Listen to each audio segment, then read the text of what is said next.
निधि की शादी किशन नगर में जतीन के साथ हो जाती है। उसकी 2 सास थी, एक तो उसकी सास और एक उसकी दादी सास। निधि स्वभाव में बड़ी ही चंचल स्वभाव की थी और ये बात उसकी सास को बिल्कुल पसंद नहीं थी। एक दिन निधि हेडफोन लगाकर गाने सुन रही होती है और नाच रही होती है। तभी उसकी सास वहाँ आ जाती है। It's the time to disco, कौन मिले देख किसको, It's the time to disco। निधि जैसे ही मुड़ती है, उसकी सास वहाँ खड़ी होती है। वो अपनी सास को देखकर नाचना बंद कर देती है।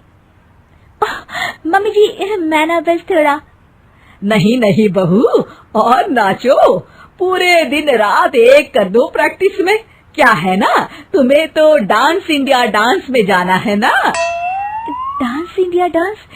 नहीं नहीं मम्मी जी, वो तो मैं बस ऐसे ही। हाँ हाँ पता है, तुम ऐसे ही ठुमके मार रही हो, नाश्ता तो बना रही है अब तक। ओह, बस मम्मी जी, मैं जा ही रही थी बनाने। तभी वहाँ निधि की दादी सास आ जाती है।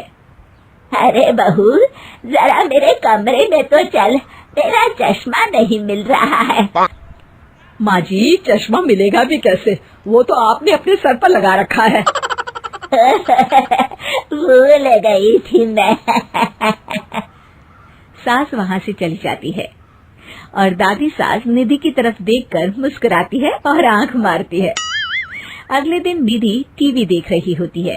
तभी वहाँ उसकी सास आती है और कहती है, बहू, ये क्या, दिन भर टीवी के सामने अपनी आंखें खराब करती रहती है तू। मम्मी जी, वो कोई काम नहीं था तो मैंने सोचा कि टीवी ही देख लूं।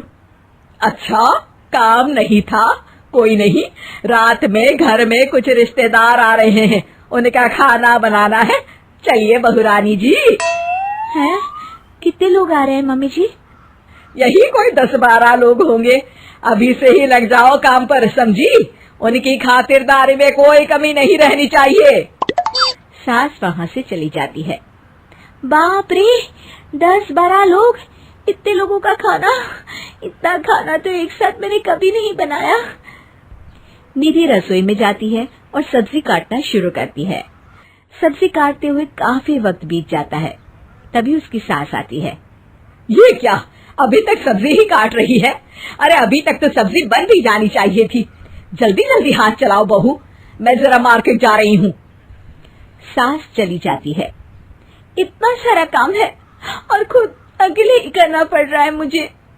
निधि सब्जी काटने के बाद आटा गूंदना शुरू करती है तो देखती है कि आटा खत्म हो गया है। आटे के पैकेट ऊपर वाले स्लैब में रखे हैं। ओफो, एक काम और बढ़ गया। निधि आटा निकालने के लिए स्टूल पर चढ़ती है और पैकेट उतारने लगती है। तभी उसका बैलेंस बिगड़ता है और सारा आटा उसके ऊपर गिरता है।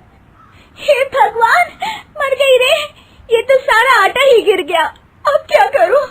आज तो सासू माँ से बहुत डांट पड़ेगी।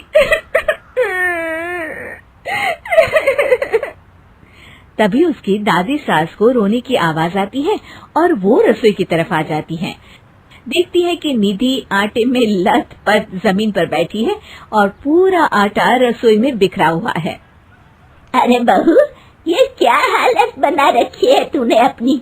मेहमानों के आने का वक्त हो गया है और रसोई की ऐसी हालत है। दादी सासू माँ, आज तो मुझे मम्मी जी घर से ही निकाल देंगे।